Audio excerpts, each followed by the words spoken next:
Welcome back, you guys. This is season 2, episode 1 of Stepmoms Without Children. This interview was with my beautiful cousin. Something new that we're going to do for season 2 is something that we're going to call Cuddle Time. It's like a little pillow talk sesh. Me and Matt are just going to recap the episode and also just recap what's been going on in our lives. Also, Spotify has a cool thing called comments. And so all of the people that are on Spotify, which is a majority of our listeners, leave a comment. But join us at the end for Cuddle Time with Matt. This interview was the best. I mean, for the most part, her and I are always in a little love session of compliments to each other, and this interview is no different. In this episode, we'll kind of go through her life living in Puerto Rico, coming back and living in America, in Miami, and then, what life was like in between and in college, and how she entered corporate America with her, what we call a bohemian or gypsy vibe. It's interesting. It's funny. I just love her. Please enjoy my cousin, Aisha.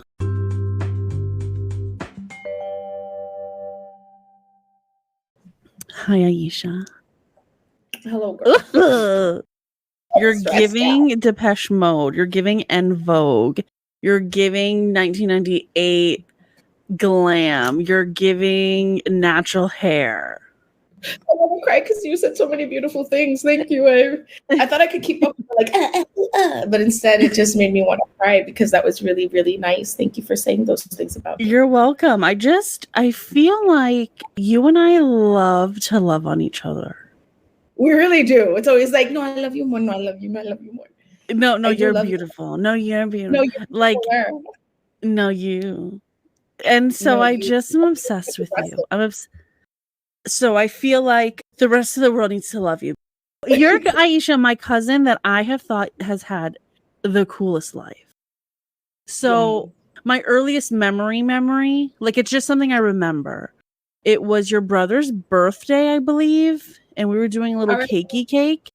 And we were in an apartment. And your room was in, or the kid's room was in the back right side of the apartment. And you guys had a computer, and we also had a computer, but it was like DOS. You could like only play Tetris and like do like adult stuff on it. But we were coloring a Spider-Man, and I just remember that and being like, Aisha's so fucking cool, bitch. And then you came to visit. I was probably a teenager. It was like right after Nyla was born, maybe, because I remember Nyla was like a baby.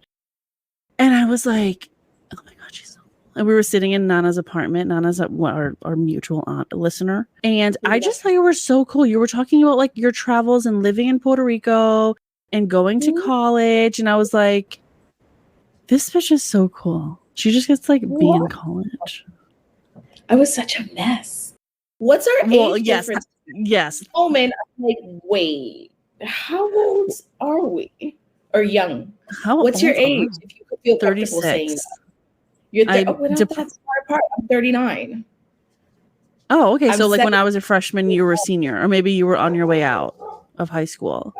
So yeah, when I was a senior, you were like somewhere in college. I feel like you were in college for 100 years also. I was actually. It took me a good 8 years to finish theater.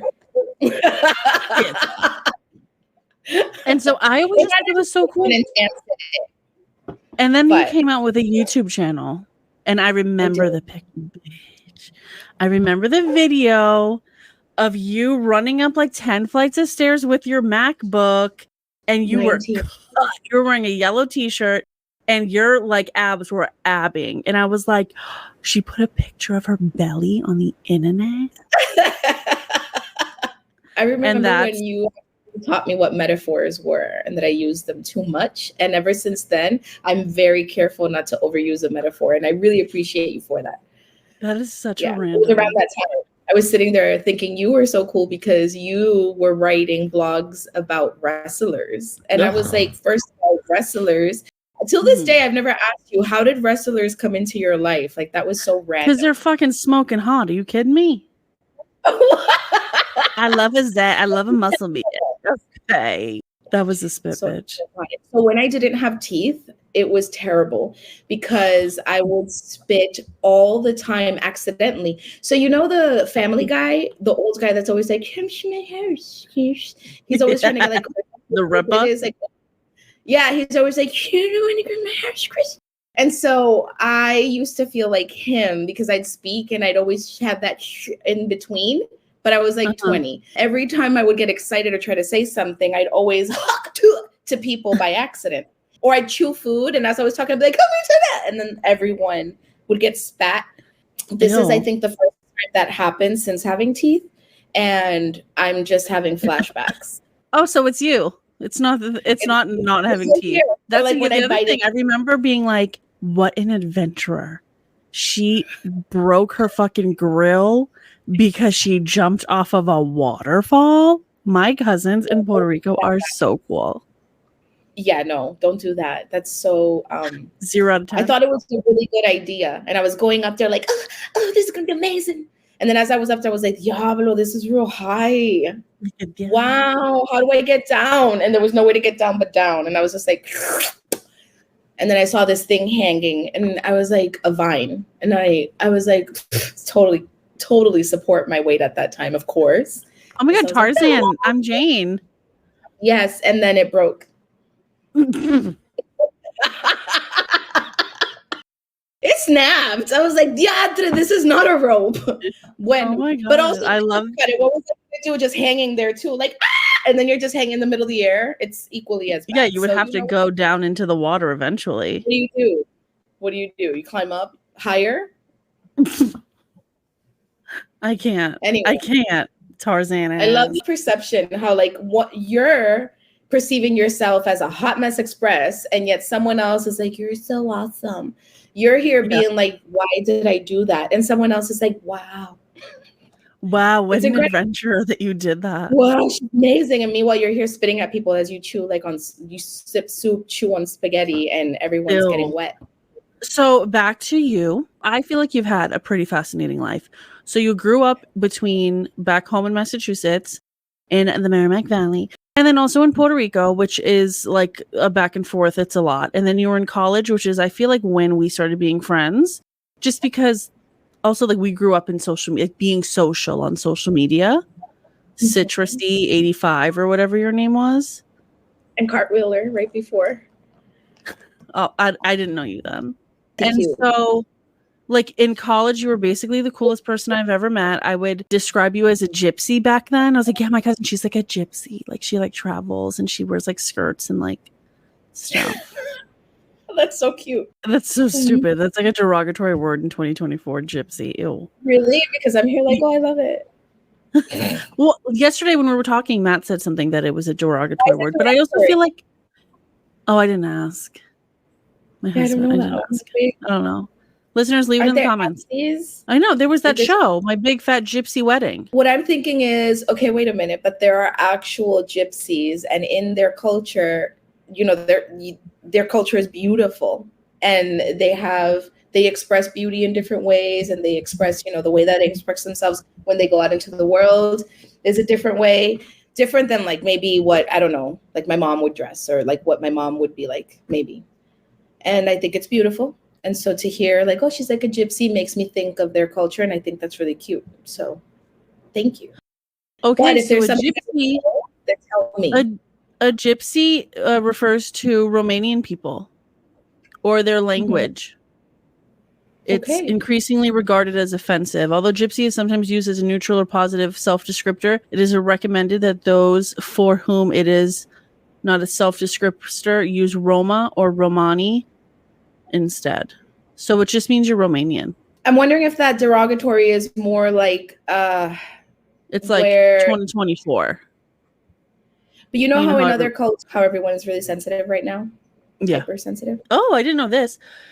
In U.S. English, it has history of being used as an adjective that means free-spirited, artistic, and unconventional, or bohemian. That's how I meant it, not in a derogatory. Yes, yes. That's what we meant. Okay. It is. This is considered incorrect and moderately offensive. Canceled. Matt's funny. You said a word earlier, and you sounded like your mom. I think you said awesome, maybe. And I was like, how her says the same thing, one words. You live your whole life trying to be your own person, and then you grow You say and awesome. fully bloomed self, and it turns out that fully bloom is your mother and father, and that you're not original. What I post on Facebook today, always irritated Junior.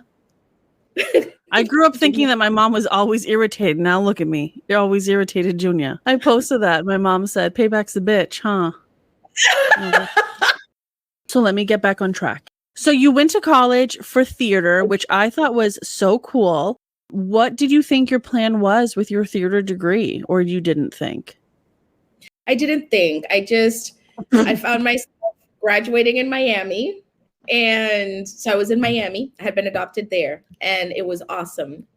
During graduation, actually before graduation, they start telling you have to fill out these documents and stuff to get yourself into college. My dream had always been to go to college, but I forgot the part at that point at like 17 or something, that in order to bridge the gap between you dreaming and actually accomplishing, you have to do. And so I never had to prepare myself for the do part. So I just dreamed, and I was like, everything is possible. And then I find out that you have to fill out all this paperwork, and I was like, what? Your FAFSA. And you have to like take the SAT, and that you have to pay for the applications. You can't just be like blah blah blah blah to every. And so I was like, And then what? And then so I went to a teacher at least, and I was like, me no get it. Me no, I don't agree with the system. The system needs to change.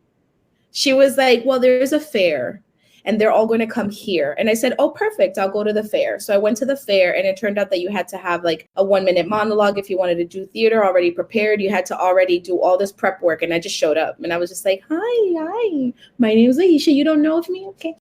And then I still audition though. And so, I was just there at the fair being like, wow, mad schools I could go to, because I'm dreaming. Probably. And so I could go to anywhere, and I wasn't prepared. But also, to my defense, during those years, there was a lot of survival happening, and there was a lot of things that you shouldn't be going through at that age that we're definitely going through at my, during that time. And I was in Miami because I was fleeing from a really bad situation. And so and then in Miami, in that school, I was bullied all the time because I had no idea there was a thing between Cubans and Puerto Ricans in Miami at that time. And so it was just like, you're Puerto Rican. And then I showed up one day to school with a big purse that had Che Guevara shaking Fidel Castro's hand. And I just thought it was a beautiful purse, and I loved what it stood for. And so at that point, it went with my ideals back then at 17, 16, where I was just like, revolution. And so I showed up like that, and everyone was furious. And so it didn't go well for me in that high school, actually.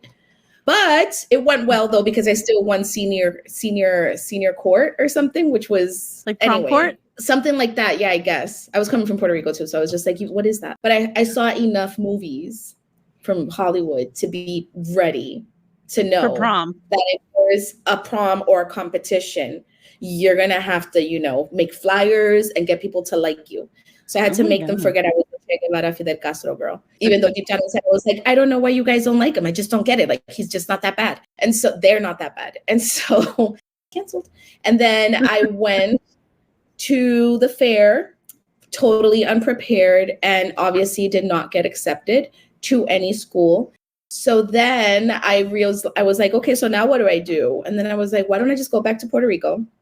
I'm an adult now, suddenly 6 months later, I'm an adult. And I was like, okay, I'm an adult now. And so I was dating at that point, like my best friend, because, back then you'd be like, it's just with best friends. But really, that means, I like him. So much. You're my best friend. So he was my best friend.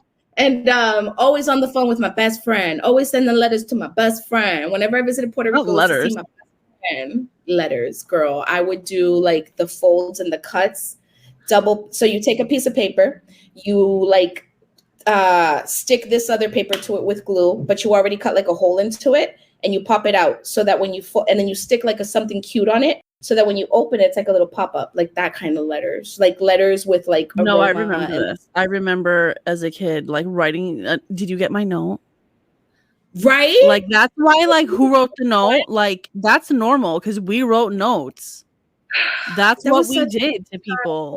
I still like writing notes. But anyway, so then he was in that school, and going to high school in Puerto Rico, I always knew that was like one of the coolest schools on the island, because it was like where a lot of people that I considered, that's how I saw it. I saw it as the school where like if there was ever something to protest, they would protest it.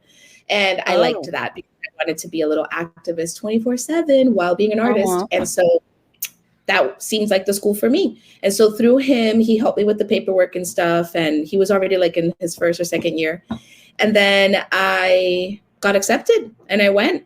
And when it was time to really decide what to study, I was like, I'm going to be an actress, a famous actress. You're going to see Hollywood's going to love me. You know what? I think I'm just going to be a famous actress. That's what I'm going to do. Famous actress. Well, what do I have to do here to be a famous actress? And they were like, well, theater or like dance or marketing, but you should also have like something to sustain yourself just in case. I was like, there's no just in case, says HR. There's no just in case because I will be an actress. And so that's how I ended up doing well. And they were like, well, pick something to complement it. And I was like, I don't know. I like philosophy. I like literature. I like arguing. So like maybe social studies.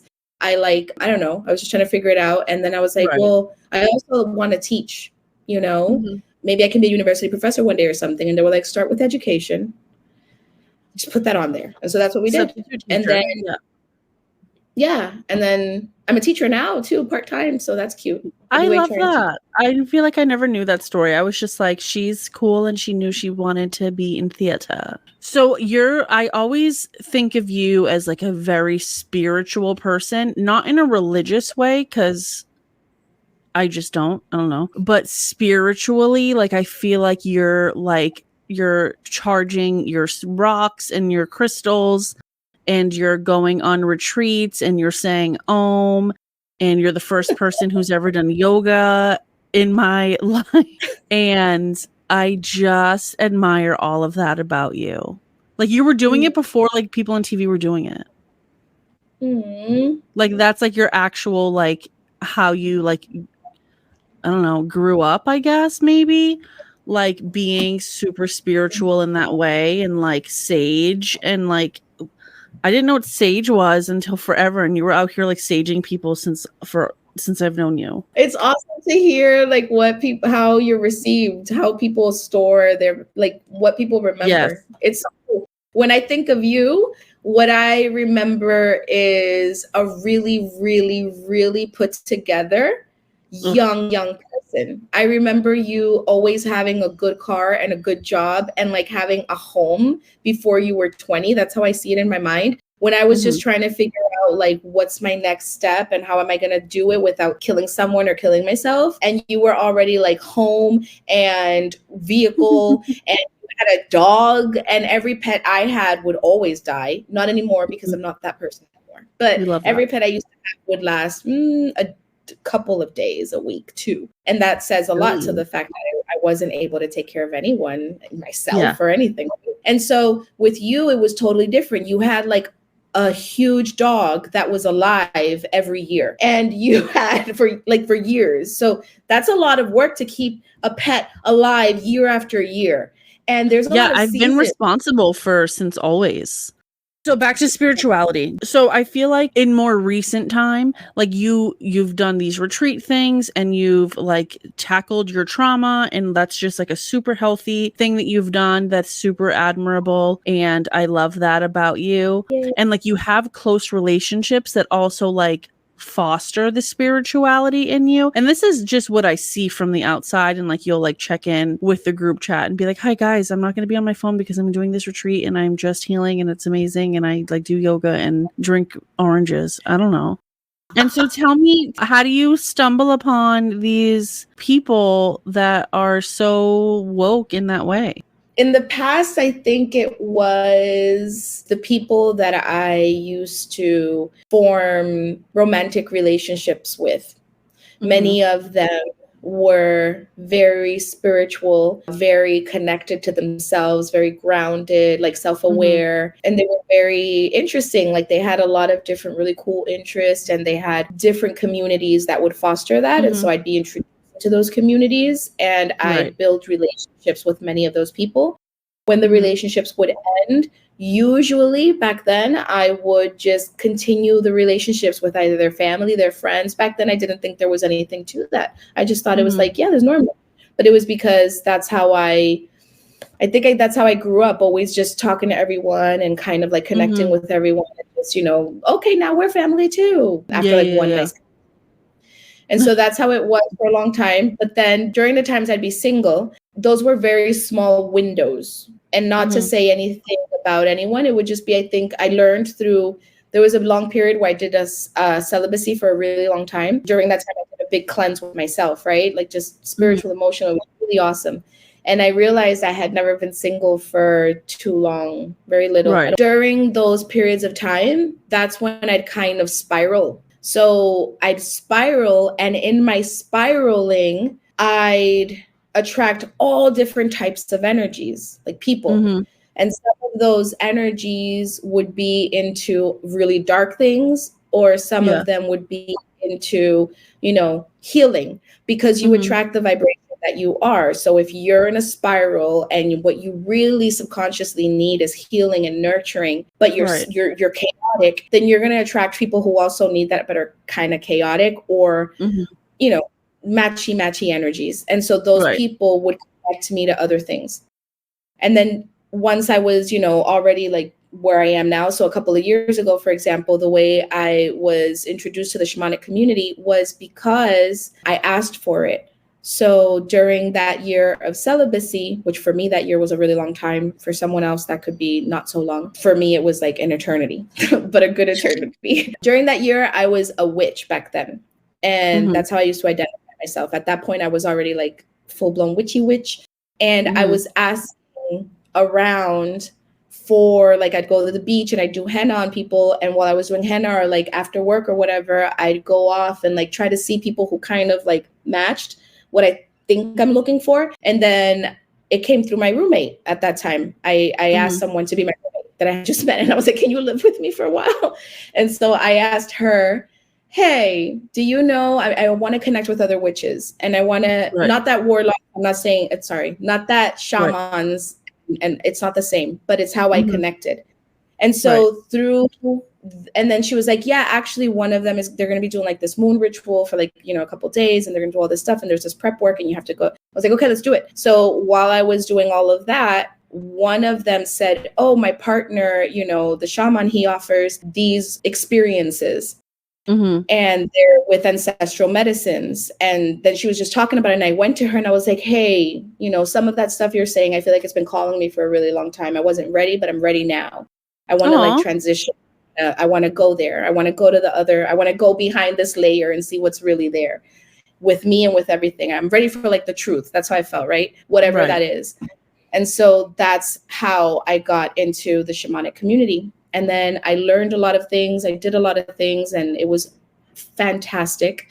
And then I just continued my friendships with everyone. I don't really, back then I never used to like end relationships with anyone. People would just either, if someone would not be in my life anymore, it was because that was their choice. But it was never my choice to like get anyone fully out of my life. I might have taken spaces or moments because mainly I would be trying to protect people, basically. I thought that's what I was doing. But now I know I was actually hurting a lot of people doing that too. Because the way I was behaving was not consistent with the way I was speaking. So there was no coherence. And because I was always spiraling and like in crisis mode. So now I do though. Now I do actually. Now at this point, so all of that is behind me. And I'm very grateful. I'm no longer a witch. I no longer participate in ancestral medicines. I no longer do any of that. And my spirituality has definitely transitioned into something else. But funny enough, the spirituality I have now has come, which now I identify as Christian. Can you believe that? And so now oh my God. Yeah. I am now like, I go to church, I read the Bible, I love God, I love Jesus Christ, and I look back at everything I've done and I understand like how I got here. And the ancestral medicines are actually what opened that up for me to make it so crystal clear, where I was like, oh, no wonder I have the mother I have. No wonder things are no wonder. I had done the Akashic register, like the el registro akashico, the akashic, this thing where you can like read your past lives at one point. And already I had seen how spirituality was in there. So it was making sense. There were still missing links that stuff couldn't define for me. And now everything just, I don't know, everything just makes sense now. There's still, I don't have it all figured out. I'm still young. I'm still growing. I'm still learning. Right. But a lot of it just makes sense now. And I don't remember what your question was. I'm sorry that I ranted. I hope I answered it. No. So listen, that's like a full circle moment. I started saying something about, you know, spiritual, but not in like the religious way. And here we are, you're religious. And I love that for you. And I always imagine that, like, I don't feel comfortable with religious. I'm not religious. So when I think, sorry to cut you off, but I just, that's the part where I'm still learning, figuring out how, what I'm feeling and what I'm going through. How do I present that? I just said it like I felt like I was coming out of the closet or something. But literally. How do I like? That's how it felt. How do I? How do I show up in the world now? Like I'm in that phase. And that's also why I continuously, like now I'm always protecting myself, because now I'm just like, how I want to show up in the world. How does that translate into who I am? When you go through a spiritual rebirth, that means that being born again in whatever it is, right? It means that you're like a baby learning new things, and new parts of your identity are going to be formed. But sometimes that results in letting go other parts of your identity. And I'm right now grappling with that. I'm in that in between where I'm just like, wait. And so when I hear religious, what I think of is all of the like, hallelujah, el Señor. And I don't like that. People being like, you know, you go to hell because you did, like, shut up. So I don't, that's not something that I want as part of my identity. But right now, religious adjacent. No, none of it. Not spiritual. Like, we say spiritual. I'm spiritual. Yeah. I'm like, okay, I know. And when I say Christian, I had a hard time with that too, because I was like, ew. One time a friend was like, oh, so you're Christian. And I was like, don't say that. She's like, why not? And I was like, because I'm not Christian. Like, stop it. Like, don't do that to me. Do you remember in Wife Swap, there was a mom that was like, she's not Christian? I don't remember, but I'm feeling that way, whatever that would have been. Oh my God. Yeah. No, she like wouldn't accept the check from like ABC or whatever because they're not Christian. Like, you just did a whole show, bitch. What do you fucking mean? So we love this for you. We love a life journey. So you started off as the non-derogatory word for gypsy, artistic, bohemian. You traveled a lot. You learned a lot about the world. I knew you as like a political activist, maybe. You had beliefs back then. And you were always so knowledgeable about like what was happening in like Central and South America. And I was like, how does she get this news? And so I just have always looked up to you in that way. And now I'm looking up to you because you're spiritual in a way that sounds so healthy and like so self-aware and healthy. And I'm a jelly belly per usual. And so now for the listener, gypsy, non-derogatory gypsy, now we're spiritual. And so somewhere along the lines, this theater major, this bachelor's in theater is now an HR lady. Do you want to say HR lady? Yeah, sure. Now I'm doing people in corporate America. Like, yeah, I totally went into corporate America in like 2012, and it was so hard for me because remember the Fidel Castro Che Guevara moment in high school? So I had another one of those moments at work. You want to hear about it? Obviously, I do. So one day, like a year after working there, I was like, these corporate offices look boring and they all look the same. And that's not jiving with me. You know what? I'm going to spruce mine up at least. So I'm going to spruce up my cubicle. Yeah. I was like, I'm going to spruce up my cubie, which I still do that. I mean, I haven't worked in an office. I've been working from home for the past, 3-4 years now. But I still remember up until the last time, right before COVID, I was definitely still sprucing. But just more mindfully in terms of like what would not be accepted So then I didn't care because I didn't think about it, because I was just like, there's nothing wrong in what I'm doing. That's how I thought, right? So I went ahead and I went into the forest, literally, and because it was in Jersey. And I went into the Jersey forest where the deers were, and I grabbed as many leaves as I could, and I grabbed as many just grabbed foliage, and I brought it in. And I went to the area where they have staples and pinned, like thumbtacks or whatever those are called, and I grabbed office supplies. Yeah, I grabbed as many of those as I could fit into my scarf, because I would come with like mad scarves and like just like, who's incense you? And so I was like that, but I was also still like, ooh, you want to go? Do you remember in Billy Madison, the kindergarten teacher, Miss Lippy? I remember that movie, but I don't remember it too well. When he drew a blue duck, there was a teacher who just wore exactly what you're describing, the scarves and the hippie and the loose clothes, and everything's cotton and linen, and she would put glue on her eyelids during lunchtime. So for the listener, picture Miss Lippy, except like Afro-Latina, with her foliage and her scarf full of office supplies. So I decorated my whole cubicle with a bunch of the foliage. And then I was like, it still needs a chuspa, So I went to the printer. I sent a bunch of pictures to the printer. And I was like, I need things that inspire me.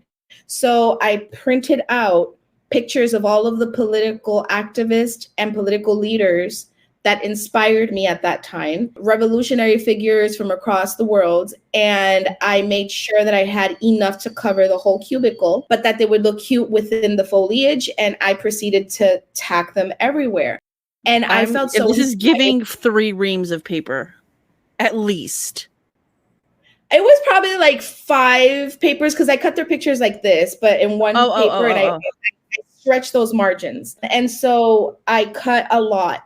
And I would do these things during my 15-minute breaks and during my lunch hour, when I was not bringing my juicer to work with fresh vegetables and fruits that I would juice in the break room, and everyone would hear screaming. Yeah, so that was me in corporate America. And so I don't know why they never fired me, but I love them and I appreciate them. The people who had the power to terminate me and decided to instead continuously coach me, because they really had faith in me, because that's crazy. But at the same time, I love it. I love that I did that. Like, shake them up, girl. And so, yeah, one of the managers came over to my desk one day to talk to me about, I don't know, something like a question. And he was like, oh, interesting. Look at your desk. And I was like, yeah, look, that's that. I was showing them off, like if I was talking about like my family photos. I was like, and he was like, oh, no, I know Fidel. This and is I was Frida Kahlo. Yeah, literally. I had Frida Kahlo. I had the same image that was on my purse that got me like canceled in high school was the same image I printed out. That one I did more because by them canceling it, it made me love it more. So I was like, you don't tell me what to do and who to love. And so I posted it all over. And I had also Chavez. At that time, I also loved Chavez. And so I had a nice picture of Chavez right there that I could see every day and be like, hola, papi. And so they were motivating. So I had that going on for maybe 1, 2, 3 days at the most. It was like the beginning of the week, and we're talking now end of the week. End of the week, manager comes over, ask a question, and it's like, and I'm showing off my family members, Dike. And he's like, no, Fidel is. And I was like, you do? Well, of course you do. Like, everyone knows, right? And then he was like, yeah, I know personally because, I'm Cuban. And I was like, cool. Okay, so me too. How do you feel about him? And he was like, that's like not an appropriate conversation, but I'm going to just tell you, Aisha, this whole thing is so inappropriate. And I don't think do you realize that? And I was like, no, why? It makes me happy. And he was like, but it could make someone else unhappy. And I was like, who would be unhappy for looking? And he was like, with my leaves and my family members. I didn't find anything wrong. I was like, Buddha. How could you not like Buddha? And he was like, I wasn't screaming. I was just more like, what? What do you mean? And he was like, yeah, that could be offensive. That's offensive. Like, that's offensive. And we are the HR department. You might want to just take it down before anyone else sees it. And I was like, fine.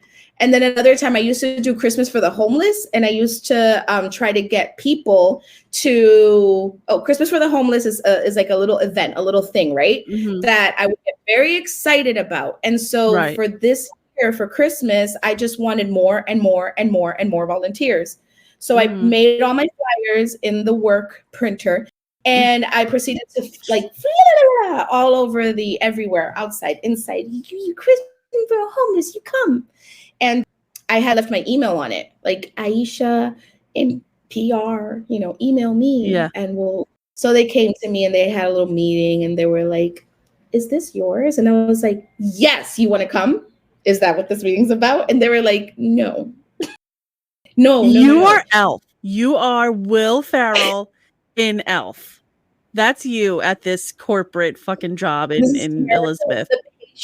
Corporate has had with me. So listen, I can't hate them because they could have literally destroyed me 25,000 times and they never did. They were always so patient. They shipped you off to another country to go. They did, but I asked for it though. And when I told them about it, they were again like, Aisha, why do you want to do that? Are you sure? And I was like, I am so certain. I'm ready to leave the United States. And they were like, Aisha, let's give you some time to think. We'll send you on some business trips. And after every business trip, I'd be like, I love it so much. And they were like, okay, you guys are going to pay for me to get on an airplane and I don't have to backpack? And they move your stuff across the ocean. Like, well, not across the ocean, but they move your stuff. Girl, yes, sign me up. What a great gift. Thank you. You guys are awesome. Listen, I know that everyone's experience is valid. You're such a good friend. Everyone's experience is valid. Everyone has different experiences with it. But at that point, I was coming from some real crazy stuff. And I was just thankful. I used to sleep under my desk. I used to sleep in the lounge. And then I'd get up and then I'd go to the gym at like 6 a.m., freshen up, do my workout, come right to my desk, and nothing happened. Sleep at night? Like, it's bedtime. A lot. The bus used to, so at that time I was living in New York City while I was working in the boondocks in Jersey.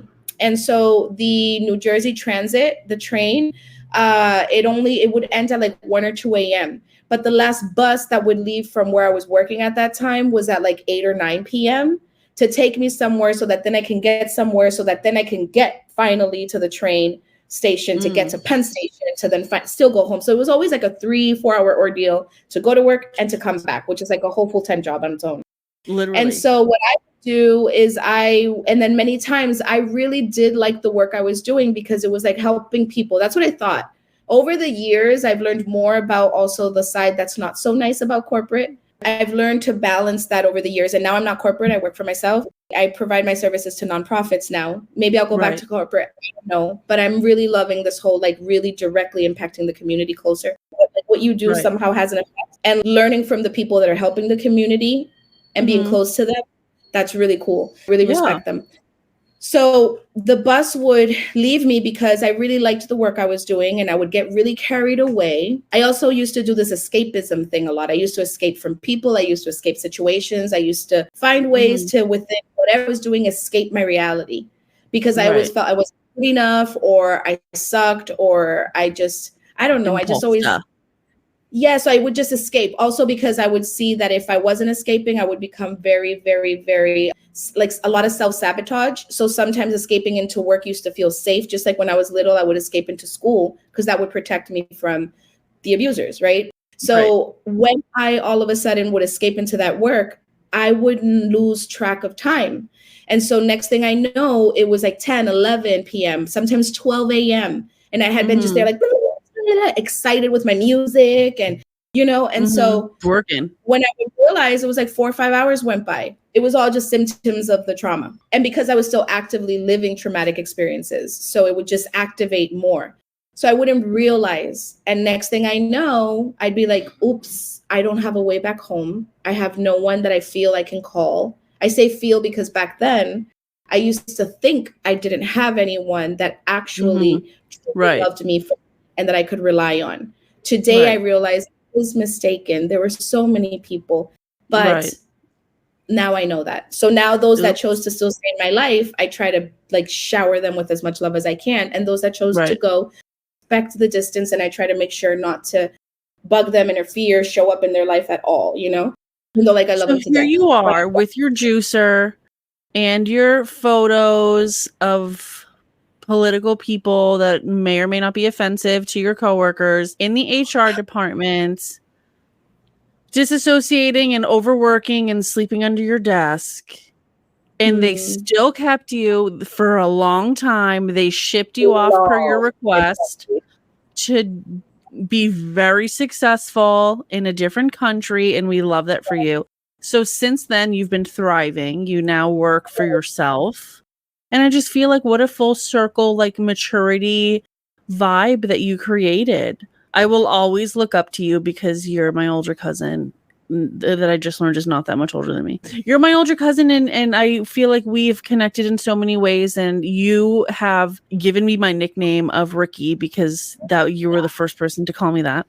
But you've inspired for so many to be creative. In case you didn't know that, it's like, oh no, it's okay to be a creative adult. We don't just have to like be whoever our job is. Or at least that's what you taught me. But I feel like that's what you've taught a lot of people. And you're so cute. I didn't know any of that. Thank you. And I love what are we? I've always respected and admired you because of how put together your life has always been. No matter what you've gone through emotionally, you've gone through a lot of things too. And you always have humor about it. You're always put together. I've never, ever seen you like spiral out of control. You're always just so centered. I see that as a strength. So I've always seen you as very grounded, strong, focused. You've always gone in the same direction and you just continue to grow in that direction. And now look at you with your podcast. I'm so proud of you, which is going to just blow up. I know it is. Yeah, Thank you for joining me. Thank you for literally everything. You're my favorite. Love you, mean it. Isn't she the best? I had a lot of fun putting that together. I know I mentioned this to you before, and you were not a fan of the idea. I have all the outtakes on a separate track. We could release... You guys, we recorded for like an hour and a half, me and Aisha, and you guys got like, 40 minutes? Yeah. Whatever. One thing I do wish was in there. I walked into it trying to keep it down to half an hour, and I just couldn't. Yeah. I know you girlies don't love along. Like, you guys are all like moms, and you guys are all listening in the car and when you can. And I'm just not trying to, have you here forever. But if you get a good one that's long, then you get a good one that's long. That's fine. But one thing that I saw that you didn't put in there, but I mentioned it, I said something about Aisha, like you're going to work with your juicer, but you cut out the whole juicing story. Yeah. It was a lot. It was a long story. So I'm going to tell you guys the story, the fast version. So Aisha was literally bringing an entire juicer. Now, she mentioned that it was like a 3-hour trip to go to work on all the buses and trains. And this bitch was bringing a whole ass juicer. Like, you have to remember, like, this was like 2010. Like, what juicer did we have in 2010? It was huge. It wasn't like a cutie little thing. All juicers now were huge, right? Dude, my parents had a thing. It took up almost the entire counter. We had one. They probably same as the same amount of volume. Yeah, I feel like they're just as loud. But this thing, you could hear it down the street. Yeah, so she was bringing a juicer with her to her office building, and in the kitchen she would juice, carrots and celery and all of the fruits and vegetables that she wanted to juice. And there was a man. I don't know if he was a VP, but I feel like I remember her saying that he was a VP. But there was a man who was, important that would come out and be like, oh, I heard the juicer, so I knew Aisha was in the office. And so in addition to her putting up or decorating her cube and wearing scarves and looking like Miss Lippy, she was juicing in the kitchen. And just anyone who's ever worked in an office, that is hilarious.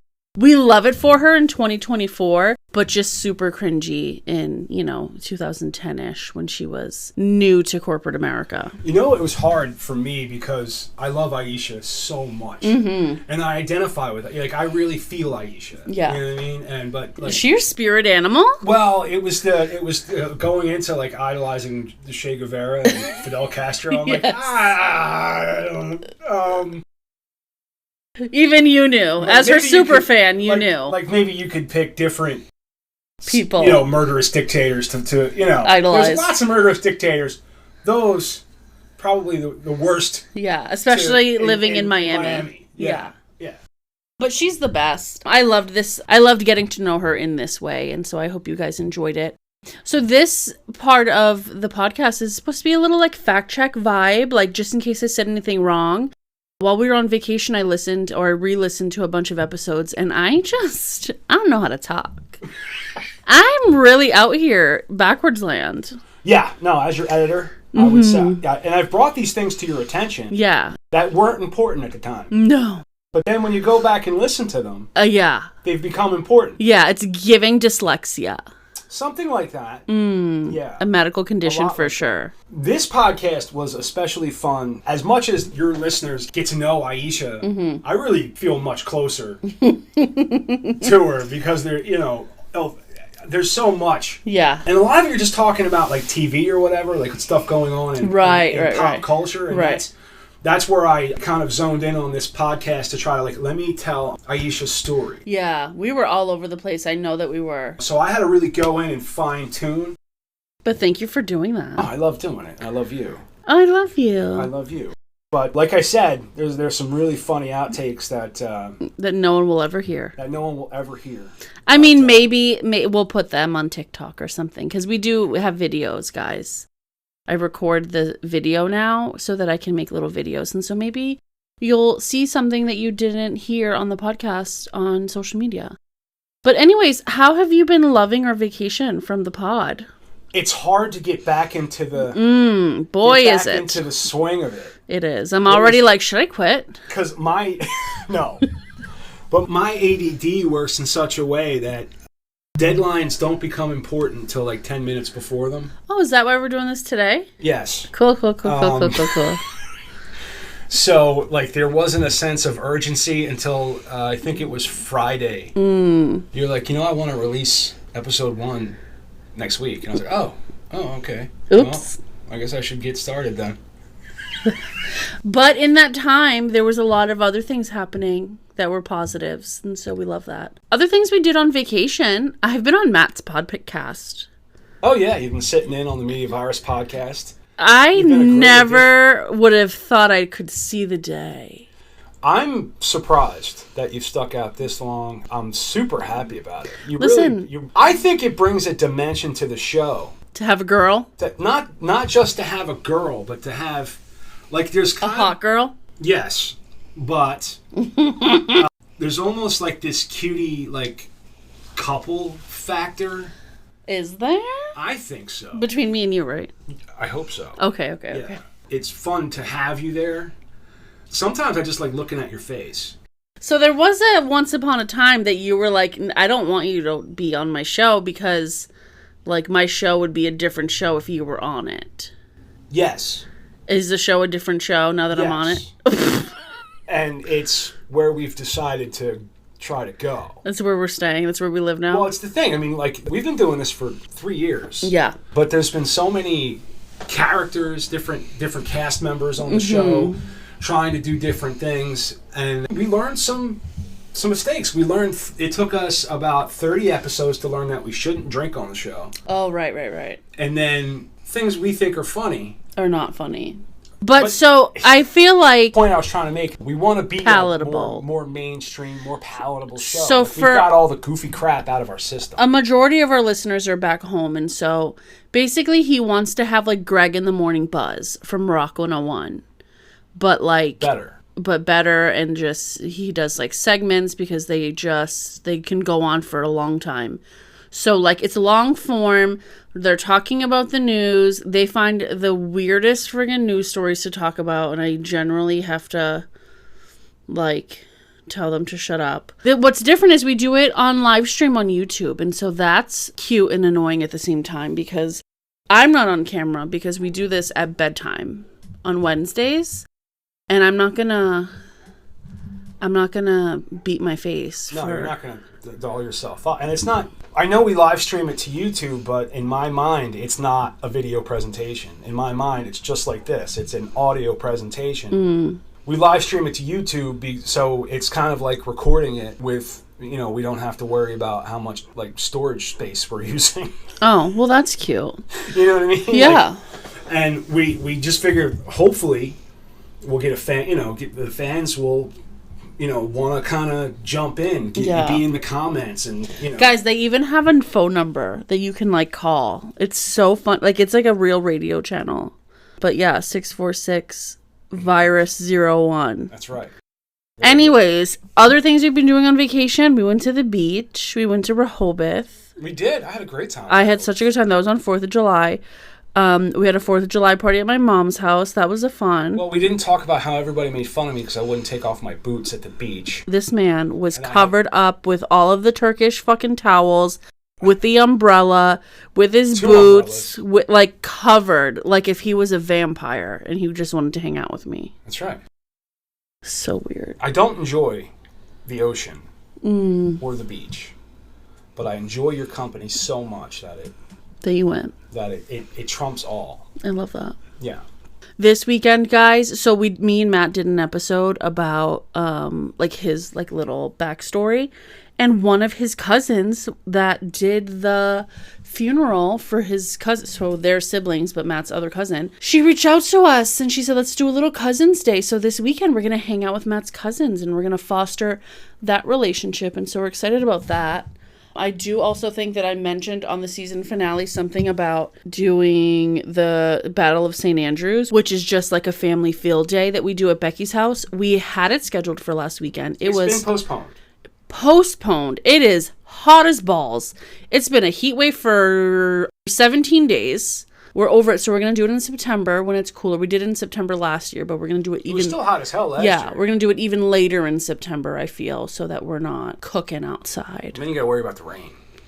I know. But I hope you guys like this episode. That's kind of, that's all that's going on with us. I'm hanging out on the Media Virus podcast on Wednesdays. I have some great interviews coming up, guys. I'm excited. There's people that I don't know that I'm interviewing. And so that's like cool. I'm not just, finding people in my circle. There are people that we are reaching out to on some different networking things to have on the podcast. And so I hope you enjoyed me and Matt's little cuddle time. I know I enjoyed it. Because I got to look right into your face. Right into your face. You're so pretty. I'm going to kiss you right in the mouth. Right in the fucking gob. Fucking kiss you so hard. Did you guys see that Vine? I'm so pretty. Pop-Tart. Bye.